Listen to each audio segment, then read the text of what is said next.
Зохиолч Цэ Нацагдорж говийн шугуй өгүүллэг 2 дугаар хэсэг. Хүний ухаан хэн зэрдэг юм бол минийх хэн зэрх байтугай л юм болсон. Тав шахсан онол юмны наад цаад учрыг багасаага төсөөлдөг болж байна. Ангаж идэж ялхаж хэвтгэхэ жаргалын туйл гэж боддог байсан үе бий. Бүр тэгж итгэдэг тэр итгэлийг мань хүндэх гэсэн хэмбгайгч үзэн яддаг байлаа. Дамчаа даргын дараачийн дарга миний гар хурууг нэгдлийн ажилд оролцуулах гэдэг дийлээгүй. Над шиг манах байгаар ардын нэгдэл дутхгүй гэж ярдаглагаад л тэр шүү дээ. Энэ үг эцэстээ би гэдэг хүн биеэн оторлож бусдын амийг таглах хуйг бомбай болдог байна. Эргэн хоньны сүүл шиг чигэлдэж ялбайсан амтэн хаймрын орон дээр хөхүүл хөөгчийг тарвалцсан хөвцээр 7-8 жилийн нүүр үзжээ. Зүр хүмүү даралт их гэдэл өвчин хилдэг боллоо. Хөөрхий шоудор маач их ядарч түргэн өтөлж байлаа. Санчигных нь үсэнд бууруулсаар гэл тайх боллоо. Манайх сум нэгдлийн төвийг бараадан амны хитэн малынхаа хишгийг хүртээд шоудор хаяа нэгдлийн ажилд гүйгээд охин бичээж хийгээд аж төрөл болоод л байлаа. Намын сургууль төгссөн залуу дарга ирснээс хойш манай нэгдэл биеийн тааваар арлахуулж байсан морьтон ташуур өгөөд ухсхийн давхихтай адил улам хөгжөж ажил гэдэг буцалж гарлаа. Гэр твтэд байсан надад хүртэл тэр их ажлын дөл мэдэгдээд байсан юм. Орсон гарсан хүмүүрл манай сэнгээ дарга гэдэл хөл алдаад магтах үгэн олж яддаг боллоо. Ийм тийм нийтийн ажил гээд шоудор маанч гүйдэг боллоо. Би хэрсэн тарвах шиг хэвтэй адил байсан. Шуудуу хонч шиг, ногоо тарин шиг. Хөөгшин залуугийн хөдлөөдөл нэг өдөр сэнгээ дарга манайд ирлээ. Намайг оролдохоор хизээ нэгэн өдөр ороод ирнэ гэдгийг би мэдэж байсан юм. Хариу хэлэх үг хоолой дээр бэлэн байлаа. Тэгтэл надад юу ч хэлсэнгүй. Танилцаж би асуучаад цай уучаад яваад өгдөг байна. Хэрсүү тарих юм гэж би бодоод өнгөрлөө. Нэгдэлчдийн баяраар манайхаар орж шинэл золохдоо бас л инээ тэрэ гисэнгүй. Айлынхаа үгэнтэй шатар тоглоод сууж байтал нэг өдөш орж ирээд охиныг асуулаа. Ажил гарч гин. Тогоон дээр болж байсан хоолноос амсч хаад яваад өгсөн. Би ч давдаг даваагаан давжээ гэж бодож байлаа. Тэгтэл ажлын зав чөлөөгөөрөө манайхаар орж надтай ганц нэг шатар нуудаг боллоо. Би ч олигтой шатарчин биш л дээ. Дурнаас цаашгүй. Цаг нөхцөөх гэж л тоглодог ухаантай. Намайг голохгүй хаяа шатар нуудаг болсныг нь би далдуур сэжиглээд л байлаа. Нэг л өдөр та нэгдэлд тийм ажил хийгээч гэх бах ухаантай тарих. Эвээр оролдох нь байна шүү гэж бодогдоод амийг нь таглах мэрэгэн үгэн шатрын нүүдэлтэй хамт бодсон шигээ маадгар суудаг байлаа. Тэгсэн юу ч хэлсэнгүй шүү. Охинд маань санаатай гүгээд байна уу ч гэж бас бодлоо. Байдлыг нь ажаад хад гэр бүлтэй. Тиймээ иймээ зангуй гүндүүгөө тарах байлаа. Тэгсээр би ажиглаж сэжиглэхээж болсон. Залуу гэлгүй хүндлэх сэтгэл аянда төрөөд ирлээ. Ухаантай, улс суурьтай, даргархаг эрэлхүү зангүй, хөгжөөж шуугуулж чаддаг. Өөрөө ч инээсэн шиг инээж хэлэх гэснээ хэлж чаддаг сайхан хүн байлаа. Хэн хэнгүй л манай сэнгээ дарга гэж зусрах ачиргүй магтдаг нь аргагүй юм байна гэж хувьдаад өгнөлээ. Юс тайлагдаж хавар болж байсан цаг. Би ч хямраад, сэтгэлж хямраад гэрээхэн хаяанд интриг ажиглан гээрүн сууж байсан нэг өдөр даргын хөнгөн дэрэг хаяагаар өнгөрч явснаа тоормслон зогслоо. Сэнгээ дарга байна. Машиныхаа хаалгыг онгойлгон надтай мэдлээд галтгой та салхинд гарахгүй юу? Суугаад яв. Би ногооны талбай дээр очиод буцаад ирнэ гэлээ. За тэгье. Гэд би гэртээ орж дээлийн солиод айхалж өөхөлсаар машинд суулаа. Нод нь ногоо тарих талбай бэлтгэнэ гэд байсан. Юу хийдэг болсон юм үзье гэж хэдийнээс бодогдоод байсан юм. Говьд төмөс саримс тарж ургац авна гэдэг санаанд багтахгүй байсан болоод л тэр биз. Нөгөө талбай дээр нь давхиад очлоо. Улаан шороо манарсан багахан газар байна. 10-аад хүн хурзээр газар сэндэлж байна. Зарим нь бууц цацж байна. Юм ургахгүй дээ гэсэн санаа лавслаа. Сэнгээ даргаыг хайрлсандаа дэмий юм хийж байна. Нэр чин мууданда гэж хэлмээр санагдсан боловч дараа хэлийгээд өнгөрлөө. Тэндээсээ давхиад одоо энэ усансан байгаа газар ирлээ. 20-од хүн далангийн шороо чулуу шигтгэн дотор талыг нь сэмтэлж байна. Хөвхийсэн царайтай тэр хэдийг хараад хад чулууг хялгасаар хөрөөдгийн үлгэр болж байна да гэж бодлоо. Тэр үед миний ухаан санаа хүртэл хойрог няргуун болсныг би өөрөө ч мэдсэнгүй. Гэртээ ирээд элдвийг бодлоо. Залуу хүн алдаж гиндэж байна гэж бодлоо. Түүнийгээ ч дараа нь хилээд тавьчихлаа. Хүн санаачилж хийж туршиж байж л буруу зүйг нь таних шүү дээ. Гэхээс өөр юм сингээ дарга хэлсэнгүй. Түүнээс хойш нэлээд хэд хоног өнгөрлөө. Хаврын дулаан тогтун өдөр байсандаа гэрийн онгорхой хаалгаар алсын улс цэнхэрлэнд няартаад зэрэглээ жирэлзээд ургамлын үндэс хөөж зарим эртэж цэцэг ургамал нүүдэлж байсан цаг. Яагачгүй эрт охин гүгээд ирлээ.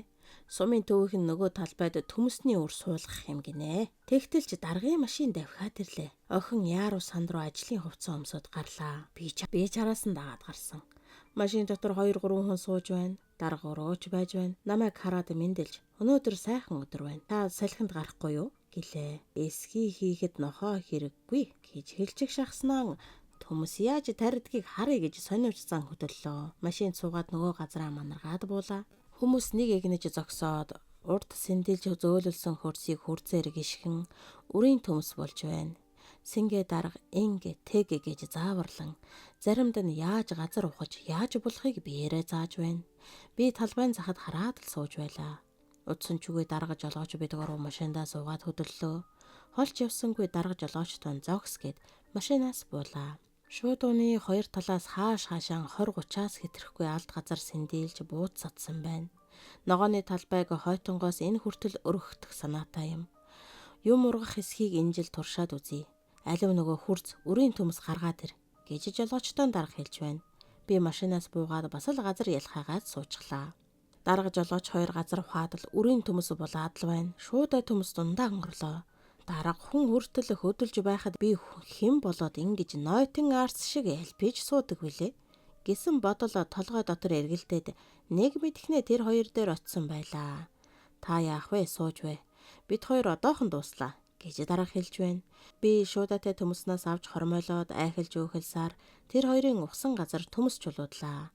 Гэдэс тулаад бүгтээ чадах биш. Сингээ дарга жолоочгүй хоёрын хурдсан нөхөнд би өрийн төмс чулуудаж тэр хоёр дээрээс нь шороо хаяад л байлаа.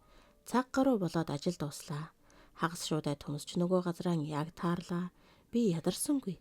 Харин нуруу хөшчихсөн байна. 7-8 жил тарвалзаж хэвдсэн юм чинь аргагүй шүү дээ. Дарга машиндаа суугаад за бид гуравч бас ногоогоо тарьчихлаа. Намарч багсайсан ургац авна да. Хүүдийн шуудайгаа л эртнээс зэхэх юм шүү гэлээ. Би хариуд нь наргаан болгож над шиг булцгаар тосдаасан төмс ургах вэ гэлээ. Түүнээс хойш хэд тонсныг санахгүй байна. Дарга нэг өдөр давхиад ирлээ. Ногооны талбайдаа очих уу гэлээ. Суулгасан төмс юу болж байгаа бол гэсэн бодол намайг амар заяа үзүүлэхгүй байсан юм чинь. Уухайн тас машинд нь ороо суучлаа. Давхиад очлоо. Алганы чинэн талбайд энэ тентгүй лааны дуу шиг төргийн ногоонавч цухойсон харагдана. Баярлах шиг, гайхах шиг. Дарга жолооч хоёр хүр заваад газрыг янзллаа. Би ч сөхөрч суугаад улаан нүцгэн гараараа хамжлаа. Шуудууны далан сэтлээд ус орууллаа. Одоо бид хоёрын сууж байгаа газар шүү дээ. Дараа нь бид нэгдлийн ногооны талбайд очлоо. Биднийхээс арай том навч нахаа цухойсон харагдана. Талбай нь том болоод тэрөө санаа дагаад ч тэрөө яг л тэгж харагдсан юм. Баавай гэдэг далгарсан өвгөн эмгэнтэйгэн талбайн захад умгар бор гэрээн бариад буучгчээ. Ногооны талбайд мол оруулахгүй гэж харж байгааг нь бас усалж торддог гин. Эрүү өвдөн нийлэх шахсан эмгэн нь гэрээхэн хаяанд суугаад зэвтэй төмөр утас тэгшлэн залгаж байна.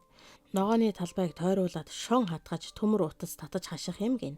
Их ажилтай хоёр байна. Өвгөн эмгэн хоёр хүртэл чадах ятгаараа хөдөлж байгааг үзээд миний нүүр халуу оргиж ичих шиг болсон. Түүнээс хойш сэтгэл тайвангүй боллоо. Нөгөө алганы чинээ газрыг маань мал гიშгэж навч нахайг нь хон юмаа зулгааж байгаа болов уу гэж бодогдоод болдоггүй. Хог дээрээс төмөр утас цуглуулад тэгшилж залгалаа. Шон хийх мод төмөрч оллоо. Нэг өдөр бас л даргаыг харуулд нь амдаж байгаад машинд нь сууж нөгөө газараа очлоо. Овоо урахчихжээ. Навч нахаан саглайгаад хамжиж байгаад төмөр утас татаж хашлаа. Даланг сэтэлж уцаллаа. Түүнээс хойш байн очдог боллоо. Айхалж өөхлөд гидсэн чирээд мүлхэж зэрлэгийг нь зулгаан. Ойр зуур хэрэглэх багжиж олж авлаа. Шоудер маань хүртэл намайг даргын дархан ногоочин гэж хожилдог боллоо. Би ч энэ тэрэ юм бодсонгүй. Ногоо тарьсан алганы чинээ газарт л сэтгэл уяатай. Зун нь эрүүл газар буур сэлгэж буух нэрээр гэрээн ойртуулж барьлаа. Үнэний зилнээс холдож үзээгүй би гэдэг хүн 2-3 км газар явган явж ногоо төмсөө тарьсан газартаа өдрийн хугасыг өнгөрөөдөг боллоо. Явган яваад ч тэрөө нар салхинд борогшоод ч тэрөө бие хөнгөрч алхаа гიშгээ чангарсан ч байх шиг. Намар бушуу болоосоо гэхээс сэтгэл яарад өтөлсөн хойнон хүүхэд шиг сониучсан хөдлөд болдоггүй. Намар болж ургацаан хураах боллоо. Даргийнхаа машинд суугаад хурц аваад очлоо. Нэрлэхэд хүүдээ шуудаа авсангүй. Газрын хөрсөнд хүрсний ир ширхэн шигдэх үед хөлийн улнаас цахилгаан гүйдэл толгой хүртэл гүйх шиг болж билээ. Ухсан газраас юу гарч ирдэг бол гэж твцсэн дээж тэрв. Нойтон шороо наалцсан зангидсан гарын чинээ хідэн төмөс бүндгэсгээд ил гараад ирэхлээр баярлсандаа арай л нулим сунгаагүй. Хүн гэдэг ялгүй юмд баярлаж урам ордог тарих юм билээ. Гэрийн буйрын чинээхэн тэр газраас 5 шуудад шахам төмөс гардаг байна. Сингээ дарга надад 1 шуудаг, жолоочтой 1 шуудаг, үлдснийг нь нэгдэлт тушаажглаа. Гэрийнхээ хаяанд гозойлгод тавьсан шуудатай төмсийг харах бүр инээмэрч, уйлмарч санагдсан. Би гэдэг хүн залхуу өвчнөд баригдаж, хүнээ байгаад 7-8 жил дэмий өнгөрөөснийг сая ухаарч харамсаад тэрвдээ сонссон хүн итгэмээргүй явдал болсон юм. Тэр жилийн явдал надад элдвийг эргцүүлж бодоход хүргэлээ. Үнэн дээр би энэ хорвоодо дахин төрснөөс өөрсгүй явдал болсон билээ. Сайн хүн ухаантай даргын ачаар тэр шүү дээ. Хүн хүнийхээ дэмэдэг хүний зэрэгтэй явдаг. Тэр жилээ зэвгээ гон хэлсэн үг оройр өмнө ороод ирж билээ. Хожим ханилсан сайн ханийн халамжийг би буруу ухаарч гар хуруу хөдлөхгүйгээр жаргал эдэлж байна гэж халуурхан бодож байсан буруу хошоо болжээ. Тэр жилийн өвөл нэгдлийн төвд анха байгуулсан эмчилгээ дижээлийн цэгт ирсэн хэдэн мал тижээж өдөр хоног өнгөрөөлөө. Ажлын хөлс гэж шалахгүй гэхтэл ажил хийснийг 100 хэдэн төгрөг авдаг байна. Амьдралдаа анх удаа улсаас цалин авч байгаа тэр. Сумын хоршооноос их нэртэй алчуур, охиндон үзэг, өөртөө нэг лонх юм аваад баярлаж хөл хөнгөрсөн хүн харж билээ. Хавар ногоо тарий гэж сингээ даргаас өөрөө гуйхаар очлоо. Дуртай зөвшөөрч байна. Нэгдлээс 1 морь тэрэг өглөө. Ногооны талбайгч өргөтгөлөө. Хаврын ажлыг нийтийн хүчээр нугалж орхилоо. Сингээ дарга ер нь авхаалчтай сэргэлэн хүн байгаа юм. Хаанаас авчирсныг бүү мэд. Улаасны хідэн нүцгэн мөчөр надад үзүүлж хуйлаа суулгаж үзье. Ургах учиртай гэлээ. 30 ширхэг мөчөр суулгалаа. Одоо сумын төвийн сургуулийн хашаанд чуугж байгаа тэр хідэн улаас шүү дээ. Би ч ажлын амтанд ороод зүтгэж байлаа.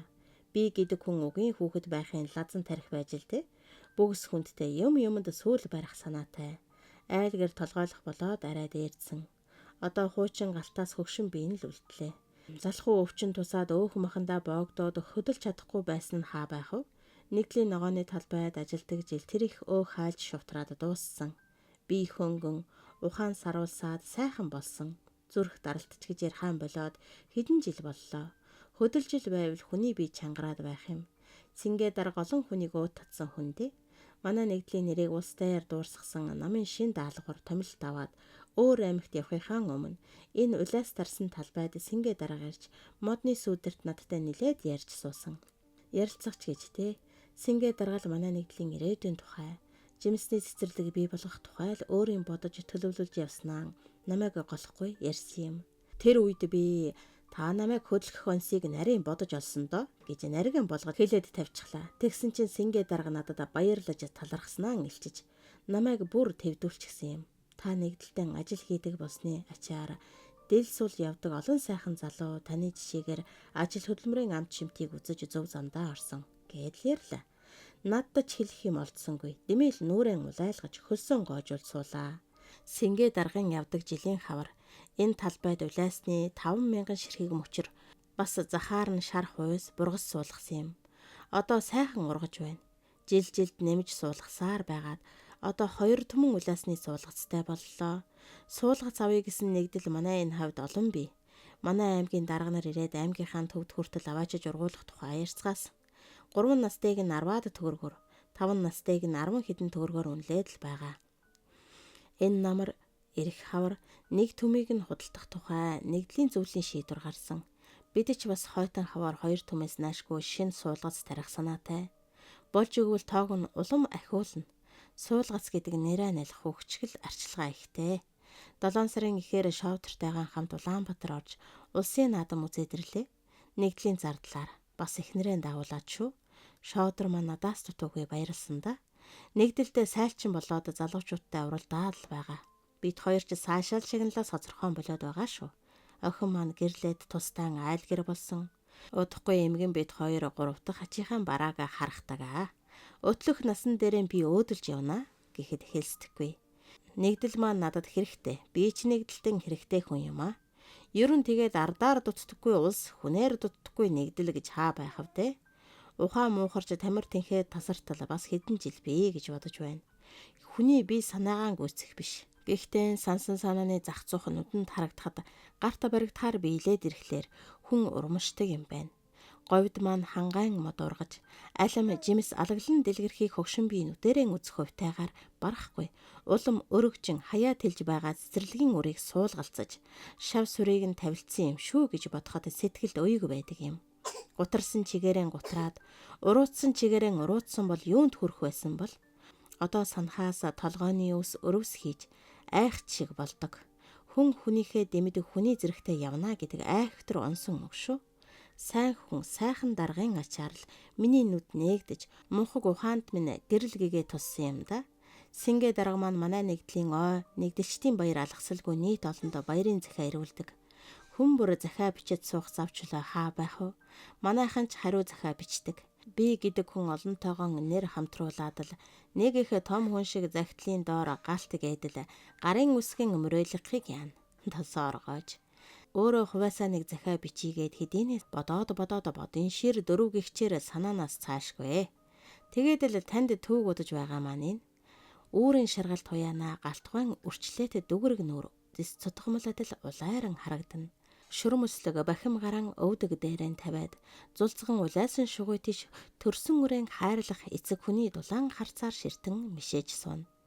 Шөнийн хилэнд хөхтөнгөр сул бунжигнэн толгой шүргэм ойрхон байсан үе түмэн од өөдөн холдон холдсоор бүдгэрсээр сансрын зах хязгааргүй мандалдаан шигдэн үзэгдэхгүй болжээ. Гар сунгахт дид алган дээр буугаад ирмээр ойрхон байс тэр төг түмэн одны нэгийг ч бол би хараа тогтон шинжиж сэтгэлдэн хоногштол таньж мэдрээгүй адил намрын шөнийн турш чин сэтгэлээсээ хүүрнхийг нь сонсож суухтан галтхойн сэрхүү мэдрэхүйн тансхийг багтан байснаас түүний ухаан бодлын ертөнцид лав нэвтрэн орж чадаагүй тул санаанд нь таацаж нийцсэн захиа бичиж дөнгөх болов хэмээн эргэлзэж зүрхшээн байлаа.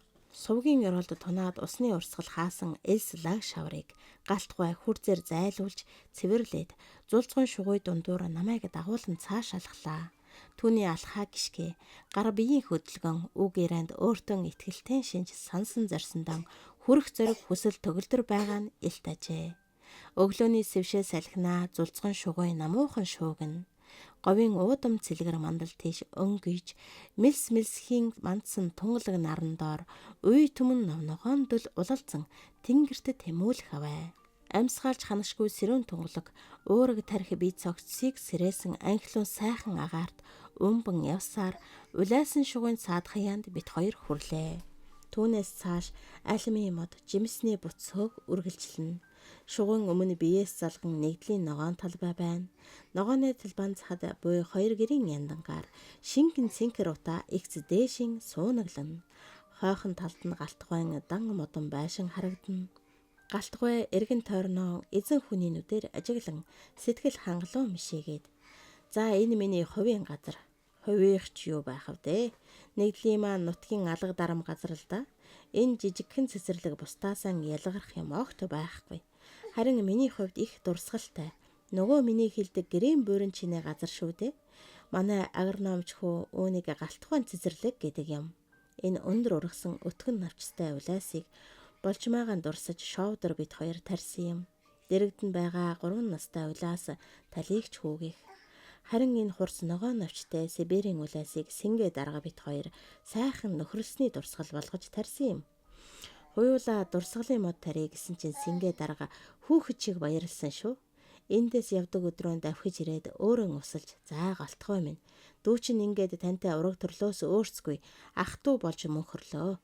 Энэ мод сайхан ургаж байвал дүүгээ сайн явж байна л гэж бодоорой гэд надад баруун хацраан өгч сүлчгээд явсан да. Би уярсандаа болоод доглон нулимстай гар даллан үлдсэн юм. Тарсан модон сайхан ургаж байна. Үүнийг бас захиандан заавал дурсдаг юм шүү. Гэд тэрбэр намайг итгэл найдвар хүлээлгсэн дүлгөөн дулаан харцаар ширтгэхэд энэ игэл сайхан хүний сэтгэлд зүрхэнд мартагдашгүй дүр төрхөн үлдээсэн тэр зүс үзээгүй залуу дарга юутай аз жаргалтай хүн бэ гэж багтан бодож билээ. Нэглийнхэн говийн шугуй, галтын шугуй гэж нэрлэдэг зулцхан улайсан шугуй, захгүй их говийн бүлээн элгэн бийд, амьд байгалийн мөнхийн сүр жавхланд илтгэсэн новногоон туяа татууланхан үржин дэлгэрсээр байна. Тэр шугуйн дотор сайн хүний сайхан сэтгэлийг дурсан бэлэгдсэн. Хурц ногоон навч нахиа өтгөн сагалгар мөчрөн 4 зүг 8 зохист сарвайн дэлгсэн нэгэн мод бас бий.